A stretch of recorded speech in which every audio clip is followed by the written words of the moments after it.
एक छोटे से गांव सूरजपुर में सुबह की हल्की हल्की धूप फैल रही थी। पक्षियों की चहचहाहट और ठंडी हवा हर किसी का मन खुश कर रही थी। वहीं एक लड़का मोहित अपने घर के बाहर बैठा सोच रहा था। काश मेरे पास कोई जादू होता, मैं सबकी मदद कर पाता। तभी उसकी दादी बाहर आती हैं। क्या सोच रहा है बेटा? दादी, क्या सच में जादू होता है? होता है, लेकिन हर किसी को नहीं मिलता। उस दिन मोहित स्कूल से लौटते समय गांव के पास वाले जंगल में चला गया। वो जंगल थोड़ा डरावना माना जाता था। अचानक उसे एक चमकती हुई चीज दिखाई देती है। ये क्या है? वो एक पुरानी लेकिन चमकदार छड़ी थी। जैसे ही उसने छड़ी उठाई, अचानक तेज रोशनी आने लगी।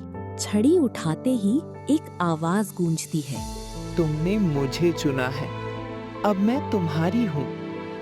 कौन? मैं जादुई छड़ी हूँ और अब तुम मेरे मालिक हो। क्या सच में जादू?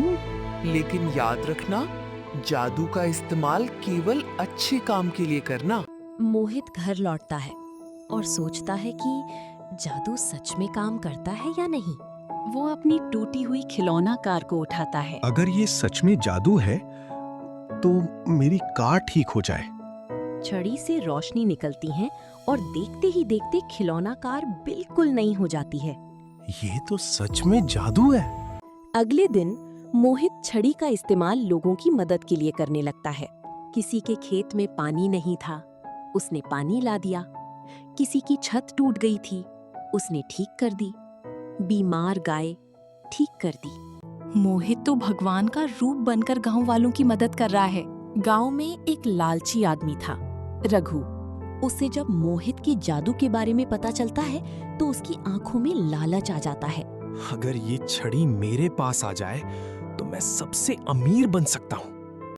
एक रात रघु चुपके से मोहित के घर में घुसता है। बस छड़ी मिल जाए।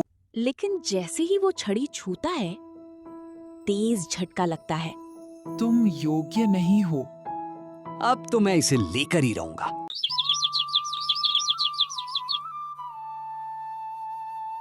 अगले दिन छड़ी आरव से बात करती है।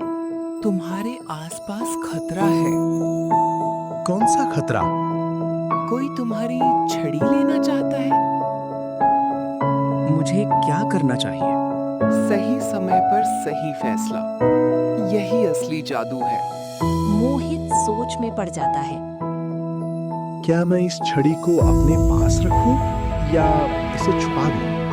तभी गांव में एक बड़ी समस्या आ जाती है। पूरा गांव सूखे की चपेट में आ जाता है। मोहित, गांव में सूखा पड़ रहा है। अब मोहित के सामने सबसे बड़ी चुनौती थी। अगर मैं जादू करूं तो गांव बच सकता है। लेकिन छड़ी कहती है, ये सबसे बड़ा जादू होगा। इसके बाद मैं हमेशा के लिए चली जाऊंगी। ये क्या बोल रही हो? सूरजपुर गांव में पानी की एक एक बूंद के लिए लोग तरसने लगे थे। खेत सूख गए थे, जानवर कमजोर हो गए थे और हर चेहरे पर चिंता साफ दिख रही थी। अगर ऐसे ही रहा तो हम बर्बाद हो जाएंगे। भगवान ही अब हमारी मदद कर सकता है। मोहित सब देख रहा था और उसका दिल टूट रहा था। मैं सबको ऐसे नहीं देख सकता। मोहित छड़ी को कसकर पकड़ता है। मैं जादू करूंगा, चाहे कुछ भी हो जाए। याद रखो, इसके बाद मैं हमेशा के लिए चली जाऊंगी। मैं गांव वालों को ऐसे नहीं देख सकता। अब जो होगा देखा जाएगा। जैसे ही मोहित जादू करने वाला होता है, तभी रघु वहां आ जाता है। रुको, ये जादू मैं करूंगा। रघु काका, ये गांव के लिए है। मुझे कोई फर्क नहीं पड़ता, मुझे बस ताकत चाहिए। रघु छड़ी छीनने की कोशिश करता है। रघु पूरी ताकत से छड़ी पकड़ने की कोशिश करता है, लेकिन छड़ी फिर चमक उठती है। जादू ताकत में नहीं, दिल में होता है। ये कैसे हो सकता है? क्योंकि तुम इसे गलत काम के लिए इस्तेमाल करना चाहते हो। मोहित छड़ी से बोलता है। हे जादुई शक्ति, मेरे गांव को बचा लो। अचानक आसमान में काले बादल छा जाते हैं। कुछ ही पल में तेज बारिश शुरू हो जाती है। गांव वाले खुशी से झूम उठते हैं। बारिश हो रही है। लेकिन उसी समय छड़ी धीरे धीरे गायब होने लगती है। अलविदा मेरे दोस्त। तुमने साबित कर दिया असली जादू तुम्हारे अंदर है। छड़ी पूरी तरह गायब हो जाती है। रघु ये सब देख रहा था और उसे अपनी गलती का एहसास होता है। मुझे माफ कर दो बेटा मोहित, मैंने लालच में आकर गलत किया। गलती हर किसी से होती है, लेकिन उसे सुधारना ही असली हिम्मत है।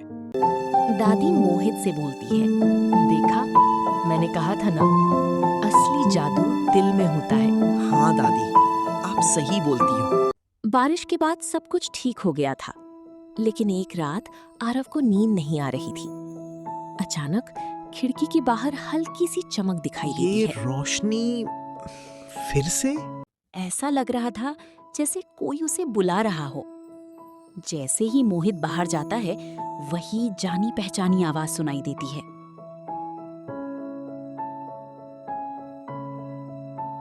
छड़ी, तुम वापस आ गए? मैं पूरी तरह गई नहीं हूँ। मेरा एक हिस्सा अभी भी इस दुनिया में है। छड़ी मोहित से बोलती है, दूर पहाड़ों के पार एक अंधेरी शक्ति जाग रही है। मुझे क्या करना होगा? तुम्हें उस शक्ति को रोकना होगा, नहीं तो सब कुछ खत्म हो जाएगा।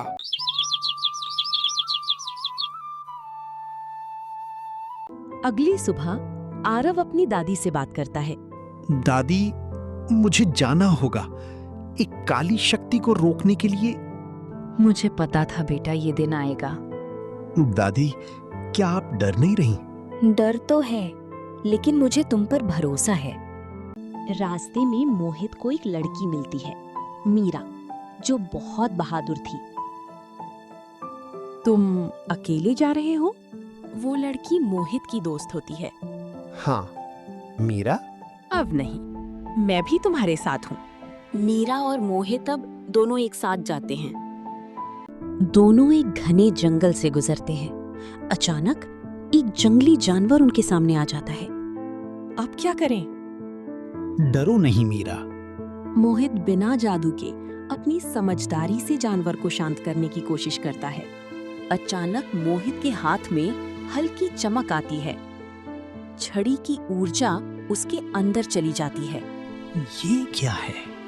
मैं हमेशा अच्छाई के साथ हूँ। आखिरकार वे पहाड़ों के पार पहुंचते हैं, जहां एक डरावनी गुफा थी।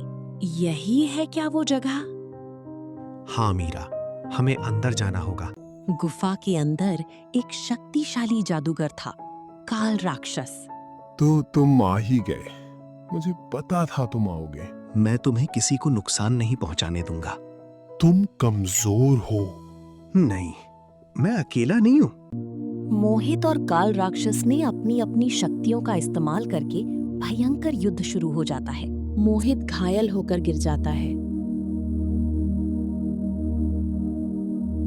मोहित अपनी शक्ति और समझदारी से काल राक्षस का विनाश करता है। नहीं। काल राक्षस खत्म हो जाता है। मोहित की जीत होती है। हम जीत गए। क्योंकि हमने हार नहीं मानी। मोहित वापस अपने गांव लौटता है। गांव वाले उसे देखकर खुश हो जाते हैं। बेटा मोहित, तुम आ गए। मुझे पता था तुम सफल होगे। हाँ दादी, आप सही बोलती थीं कि हमेशा अच्छाई की जीत होती है। सुनो भाइयों, हमें हमेशा अच्छाई के रास्ते पर ही रहना चाहिए। अगर आप सभी को हमारी वीडियो अच्छी लगी हो तो हमारी वीडियो को लाइक करें, हमारे चैनल को सब्सक्राइब करके हमें भी सपोर्ट करें। धन्यवाद।